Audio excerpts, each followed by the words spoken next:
Deputy speaker ఉండి శాసనసభ్యులు కనుమూరి రఘురాం కృష్ణంరాజు ఎమ్మెల్యేగా ఉండడం ఈ ప్రాంత ప్రజల అదృష్టమని రాష్ట్ర గనులు ఎక్సైజ్ శాఖ మంత్రి కొల్లు రవీంద్ర అన్నారు. సోమవారం కాళ్ల మండలం పెదమీరంలో జరిగిన ఉండి నియోజకవర్గం P4 కార్యక్రమంలో డిప్యూటీ స్పీకర్ కనుమూరి రఘురాం కృష్ణంరాజుతో కలిసి పాల్గొన్నారు. ఈ సందర్భంగా రఘురాం కృష్ణంరాజు మాట్లాడుతూ నియోజకవర్గంలో జరిగిన అభివృద్ధి గురించి వివరించారు. ఈ సందర్భంగా అభివృద్ధికి సహకారం అందించిన దాతలను ఘనంగా సత్కరించారు. తిరుపతిలో రాష్ట్ర ముఖ్యమంత్రి నారా చంద్రబాబు నాయుడు చేపట్టిన P4 కార్యక్రమాన్ని స్క్రీన్ పై లైవ్ లో తిలకించారు. ఈ కార్యక్రమంలో ఉండి నియోజకవర్గ స్పెషల్ ఆఫీసర్ అప్పారావు, టీడీపీ నియోజకవర్గ పరిశీలకులు Nagendra Babu, Endagandi society bank chairman Kothapalli Nagaraju, young professional CVAC unit అధికారి సయ్యద్ కాజా మొహద్దీన్తో పాటు ఎండీఓలు, వివిధ శాఖల అధికారులు, దాతలు, బంగారు కుటుంబాలు పెద్ద ఎత్తున పాల్గొన్నారు.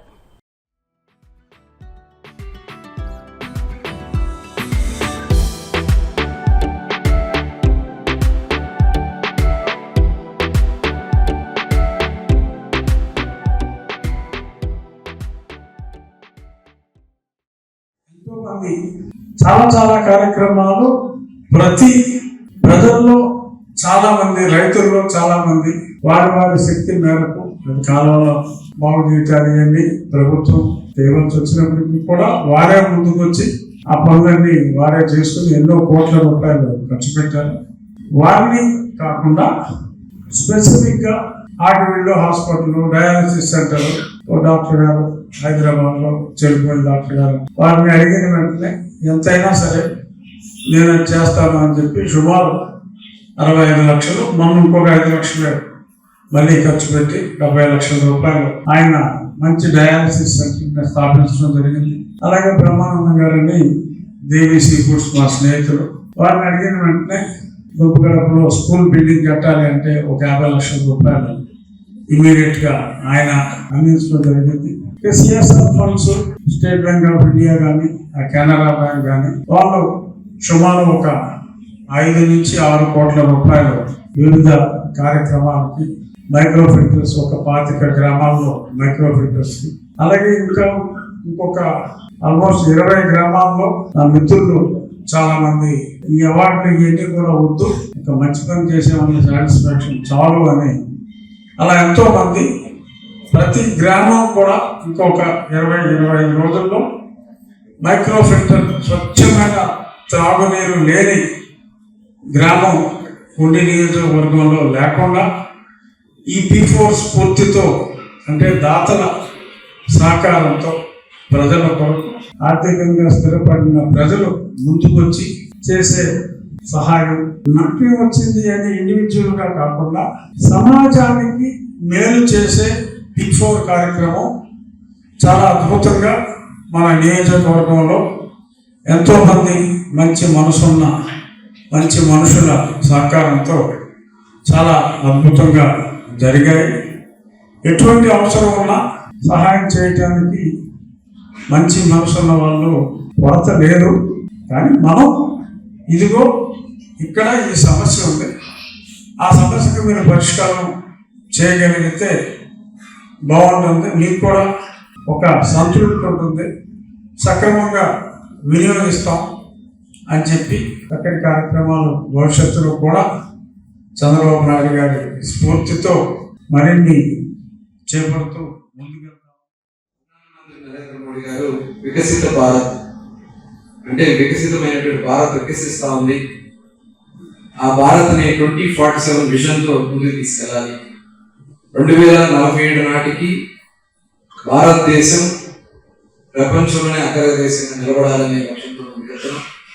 అందులో భాగంగా గౌరవ ముఖ్యమంత్రి చంద్రబాబు నాయుడు గారు స్వర్ణాంధ్ర విజన్ 2047 అనే కార్యక్రమం ద్వారా ఇవాళ 10 సూత్రాలు తీసుకోవడం జరిగింది. సమగ్రంగా ఈ రాష్ట్రాన్ని అభివృద్ధి చేయడానికి ఈ 10 సూత్రాల్లో ప్రధానమైనటువంటి సూత్రంగా పెట్టుకున్నది ఈ P4 కార్యక్రమం. అంటే ధనవంతులు ఇంకా పేదరికం ఉన్నది, ఆ పేదరికంలో ఉన్న వారికి చేయూతనిచ్చి వారిని పైకి తీసుకొచ్చి పైకి తీసుకురావడం కోసం చేయవలసినటువంటి కార్యక్రమం ఈ P4 కార్యక్రమం. మరి ఈరోజు ఇక్కడ దగ్గర 350 మంది మార్గదర్శకులు చేశారు. అలాగే బంగారు కుటుంబాలు కూడా దగ్గర 8,797 మంది బంగారు కుటుంబాన్ని కూడా ఈ నియోజకవర్గంలో ఐడెంటిఫై చేశారు.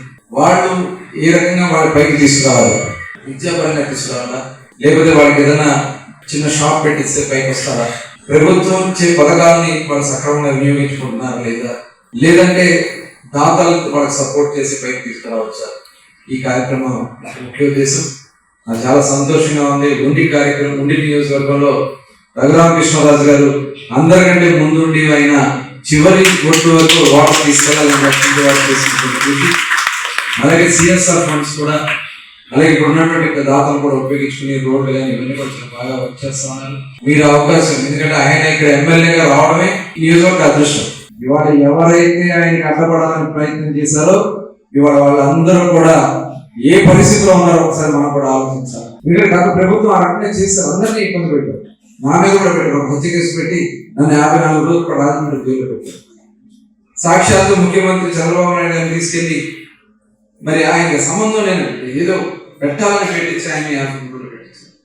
అంటే భయపడిపోయి వీళ్ళు ఆగిపోతారు అంటున్నారు.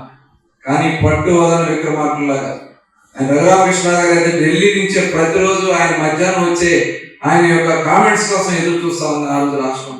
ఇవాళ 175 స్థానానికి 164 స్థానాలు ఇవాళ ఆంధ్ర రాష్ట్రంలో ఇవాళ కూటమి ప్రభుత్వం గెలిచిందంటే ప్రజలు చూపించినటువంటి చొరవ, దాంట్లో రఘురామకృష్ణరాజు గారి పాత్ర కూడా కీలకమని కూడా ఈ సందర్భంగా మీకు తెలియజేసుకుంటూ మరి ఇవాళ చేసినటువంటి అభివృద్ధి సంక్షేమ కార్యక్రమాలు P4 పెట్టారు కదా, ప్రభుత్వం P4 పెట్టింది. P4 కన్నా ముందే ఈ నియోజకవర్గంలో గత 40 సంవత్సరాల్లో చూడని అభివృద్ధి ఈ 20 మాసాల్లో ఈ నియోజకవర్గం చూస్తున్నాం. ఎందుకంటే సార్, మనం ఏదైతే P4 ప్రజల అభివృద్ధి చేద్దాం అనుకుంటే రఘురామకృష్ణరాజు గారు పోటీ చేసినప్పుడు ఇక్కడ ప్రజలంతా అనుకున్నారు ఆయన గెలిచిన తర్వాత మనకు కనపడ్డాను. కానీ ఈయన గబ్బిలంలాగా ఈ నియోజకవర్గాన్ని వదలకుండా ఇక్కడే ఉంటున్నాడు సార్. అయితే సార్, ఈ నియోజకవర్గంలో మురుకాలలో గత 4 సంవత్సరాలుగా నేను ప్రతి వర్షాకాలం ఈ పార్టీ ప్రోగ్రామ్స్ పెడితే మురుకాలలో పంటకాలలో చూసుకుంటా ఉలిపోయిన పొలాలు తిరిగేవాడు సార్. ఇప్పుడు ఆఖరి సెంటు భూమికి కూడా నీళ్లు అందే విధంగా పంటకాలలో, అలాగే మురుగెళ్ళిపోయే విధంగా మురుకాలలో ఉన్నాయంటే రఘురామకృష్ణరాజు గారి కృషి. పూర్తిగా ఈ నియోజకవర్గాన్ని దత్తత తీసుకున్న వ్యక్తిలా ఏదైతే ఈ నియోజకవర్గ ప్రజలు గెలిపించారో దాన్ని ఆయన పూర్తిగా రుణం కూడా తీర్చుకుంటా ఉన్నారు. వారి మీద ఇప్పుడు ఈ రోజు ప్రజలంతా కూడా ఒక నమ్మకంతో అభివృద్ధిని కూడా చూస్తా ఉన్నారు. ఇది కూడా మీరు అధిష్టానం దృష్టికి తీసుకెళ్లాలని ఈ నియోజకవర్గ పరిశీలనగా దృష్టికి